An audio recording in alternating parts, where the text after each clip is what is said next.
Assalamualaikum warahmatullahi wabarakatuh. Halo semuanya, perkenalkan nama saya Refa Oktaviani dengan NIM 43123010-207 dari Prodi S1 Manajemen Fakultas Ekonomi dan Bisnis Universitas Mercu Buana. Jadi pada kesempatan video kali ini saya akan membacakan surah Yasin ayat 40 beserta dengan artinya dan juga menjelaskan tentang tafsirannya, asbabun nuzul, dan juga hadis yang bersangkutan dengan surah Yasin ayat 40 ini. Sebelum itu saya akan menjelaskan sedikit tentang apa itu surah Yasin. Al-Quran surah Yasin terdiri atas 83 ayat termasuk ke dalam jenis golongan surah-surah Makkiyah dan diturunkan setelah surah Jin. Surah Yasin ayat 40 terdapat di bagian awal juz 23 atau lebih tepatnya terletak di bagian awal surah yang berisikan atau mengandung pesan penting bagi umat manusia. Selanjutnya kita akan masuk ke dalam pembacaan surah beserta dengan artinya. A'udzu billahi minasyaitonir rajim. Bismillahirrahmanirrahim. La syamsu yanbaghi laha an tudrikal qamara walal lailu sabiqun nahar wa kullun fi falaki yasbahun. Yang artinya, tidaklah mungkin bagi matahari untuk mengejar bulan dan tidaklah malam dapat melampaui siang, masing-masing beredar dalam garis edarnya. Nah, dari artian ayat tersebut saja sudah menjelaskan bahwa matahari dan bulan berputar menurut garis edarnya masing-masing. Dan tidaklah mungkin bagi matahari untuk mengejar bulan sehingga keduanya saling bertabrakan. Garis edar matahari, bulan, planet, dan satelit-satelit yang ada di luar angkasa semuanya berputar menurut garis edarnya yang telah ditentukan atau ditetapkan oleh Allah Subhanahu wa Ta'ala. Ayat ini juga menunjukkan kepada kita bahwasannya setiap hal atau sesuatu yang terjadi di kehidupan ini telah diatur sedemikian rupa oleh Allah Subhanahu wa Ta'ala, di mana setiap hal yang terjadi telah pada posisinya masing-masing dan juga waktunya masing-masing. Dalam tafsirannya, ayat ini juga mengandung beberapa makna yang menarik. Yang pertama, ketetapan alam semesta. Berdasarkan ketetapan yang telah diatur oleh Allah Subhanahu wa Ta'ala, matahari dan bulan memiliki garis edarnya masing-masing, dan tidaklah mungkin bagi matahari dan bulan untuk saling bertemu ataupun bertabrakan. Begitupun dengan malam yang tidak dapat mendahului siang. Semua berjalan sesuai dengan peraturan yang telah ditetapkan oleh Allah Subhanahu wa Ta'ala. Yang kedua, ada keseimbangan alam. Ayat ini juga menunjukkan kepada kita tentang keseimbangan alam semesta.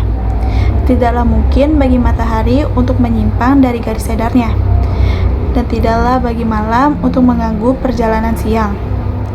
Semua benda yang ada di langit berjalan atau berputar mengikuti peraturan atau ketetapan dari Allah Subhanahu wa Ta'ala.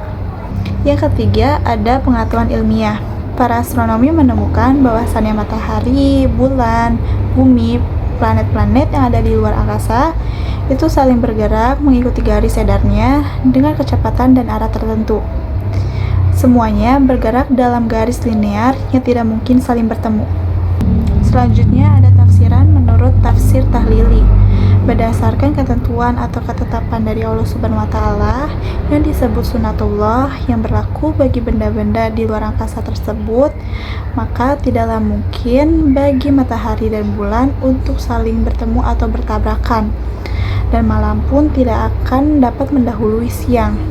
Semuanya sudah bergerak atau berjalan sesuai dengan ketetapan atau ketentuan dari Allah Subhanahu wa Ta'ala. Manusia sudah banyak sekali membuat atau menciptakan peraturan-peraturan berlalu lintas di jalan raya dengan rambu-rambu yang beraneka ragam. Namun apa daya, masih banyak atau sering kali terjadi kecelakaan di jalan raya tersebut. Hal ini menunjukkan kepada kita bahwasannya kekuasaan manusia masih memiliki kelemahan. Oleh karena itu, dengan kita memahami isi dari surah Yasin ayat 20 ini, kita dapat menunjukkan sikap takjub, kagum, serta merendahkan diri kita terhadap kebesaran Allah Subhanahu wa Ta'ala yang telah menciptakan serta mengatur alam semesta ini dengan penuh kebijaksanaan.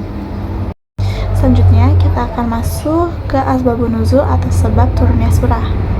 Surah Yasin ini turun pada waktu kaum kafir Quraisy tidak beriman kepada Nabi Muhammad SAW. Mereka hanya beranggapan bahwa sosok Nabi Muhammad SAW ini hanyalah merupakan seorang yatim yang diasuh oleh pamannya bernama Abu Thalib. Mereka juga beranggapan bahwasannya Nabi Muhammad tidak pernah mengikuti majelis dan juga tidak pernah berguru kepada seseorang untuk menuntut ilmu. Sehingga bagi kaum kafir Quraisy, bagaimana bisa sosok Nabi Muhammad ini disebut atau diangkat sebagai seorang nabi? Kaum kafir Quraisy masih tenggelam dalam euforia kekafiran mereka. Hingga pada akhirnya Allah Subhanahu wa taala menurunkan surah Yasin ini sebagai bentuk sanggahan atas opini mereka terhadap nabi. Surah Yasin ini menjadi sebuah saksi atas kenabian dan juga risalah yang dibawa oleh Nabi Muhammad SAW. Namun sayangnya sebab nuzul dari surah Yasin ayat 40 ini hingga saat ini belum bisa ditemukan. Namun kita bisa dapat memahami bahwasannya dari surah Yasin ayat 40 ini menjelaskan bagaimana ketetapan Allah Subhanahu wa taala dalam mengatur matahari, bulan, bumi, planet, malam dan juga siang bisa dapat beredar sesuai dengan ketetapan yang telah diatur oleh Allah Subhanahu wa taala. Selanjutnya kita masuk ke bagian hadis. Keutamaan surah Yasin ditemukan dalam hadis yang dimana Rasulullah bersabda, sesungguhnya segala sesuatu memiliki inti, dan inti dari Al-Quran adalah Yasin. Barang siapa yang membacanya, maka Allah akan mencatat baginya pahala membaca Al-Quran 10 kali.